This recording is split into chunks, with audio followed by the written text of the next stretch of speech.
भारत में हर 20 मिनट में एक महिला रेप का शिकार होती है और 96% केसेस में तो आरोपी महिला के जानने वाला ही होता है। रेप के मामलों में फांसी की सजा का प्रावधान होने के बावजूद 24 साल में सिर्फ 5 दुष्कर्मियों को ही फांसी की सजा मिली है।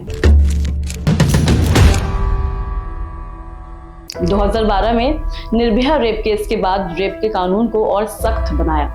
रेप की डेफिनेशन में भी कुछ बदलाव लाए गए। रेप क्या है इसका दायरा बढ़ाकर आरोपियों को और डिस्करेज किया जा सके, इसलिए आरोपी को मृत्युदंड देने के प्रावधान किए गए। 2013 में कानून में संशोधन के साथ जुवेनाइल कानून में भी संशोधन किया गया। इसके साथ कोई 16 या 18 साल का टीनेजर जघन्य अपराध करता है तो उसके साथ भी अडल्ट की तरह ही बर्ताव किया जाए, ये प्रावधान आया।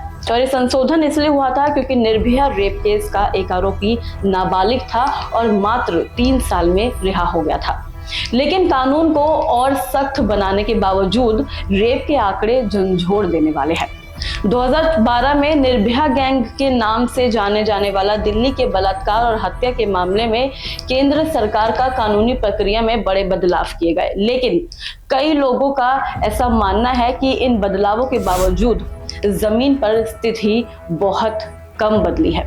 राष्ट्रीय अपराध रिकॉर्ड ब्यूरो की अगर माने तो एनसीआरबी का डेटा कहता है कि उस हमले के समय भारत में साल भर में बलात्कार के करीब 25,000 मामले रिपोर्ट किए जा रहे थे और आज साल में 30,000 से ज्यादा मामले दर्ज कराए जा रहे हैं। बस 2020 में कोविड-19 महामारी के चलते और तालाबंदी के चलते ये आंकड़ा काफी नीचे गिर गया था। अब आपको बताते हैं कि हर 15 या 20 मिनट में एक लड़की बलात्कार का शिकार होती है। 2016 में तो बलात्कारों का सालाना आंकड़ा 39,000 तक पहुंच गया था। एक और सरकारी रिपोर्ट के मुताबिक 2018 में देश भर में हर 15 मिनट में एक बलात्कार रिपोर्ट किया जा रहा था। अब बात भारतीय न्याय संहिता में रेप के खिलाफ कानून की करते हैं। बीएनएस की धारा 63 में रेप को डिफाइन किया गया है और धारा 64 से 70 में बात की जाती है सजा की, जिसमें कहा गया है कि दोषियों को 20 साल से लेकर उम्र कैद की और मृत्युदंड के प्रावधान है। दुनिया भर में बच्चों और महिलाओं के लिए यौन शोषण रोकने पर सख्ती की बात हो रही है। इसी क्रम में इटली इनमें से एक कदम आगे निकलते ही पीडोफाइल्स और केमिकल कैस्ट्रेशन को कानूनी मंजूरी देने जा रहा है। इटली की प्रधानमंत्री जॉर्जिया मेलोनी की गठबंधन सरकार कानून व्यवस्था के मामले में कई नए बड़े फैसले कर रही है। इसी कड़ी में वहां के संसद में बच्चों का यौन शोषण करने वालों के केमिकल कैस्ट्रेशन को ग्रीन सिग्नल दे दिया है। अब एक कमेटी बनेगी जो इसे लागू करेगी और इस पर काम करना शुरू करेगी, लेकिन वहां का विपक्ष इसका पुरजोर विरोध करते हुए इस फैसले को एक्सट्रीम बता रहा है और मेलोनी सरकार है जो अपनी बात पर अड़ी हुई है। अब ये केमिकल कैस्ट्रेशन क्या होता है, आइए समझते हैं। यह एक मेडिकल प्रोसेस है जिसमें शरीर में हार्मोन के स्तर को काफी कम कर दिया जाता है।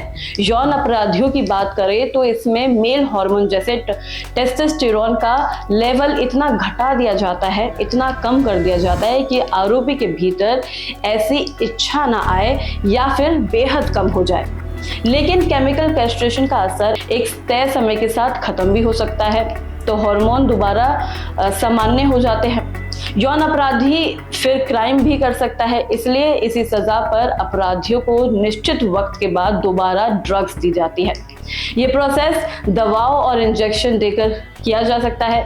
कई बार तो अपराधियों के अलावा गंभीर यौन बीमारियों के मरीजों को भी एंड्रोजन ब्लॉकिंग ड्रग्स दी जाती है।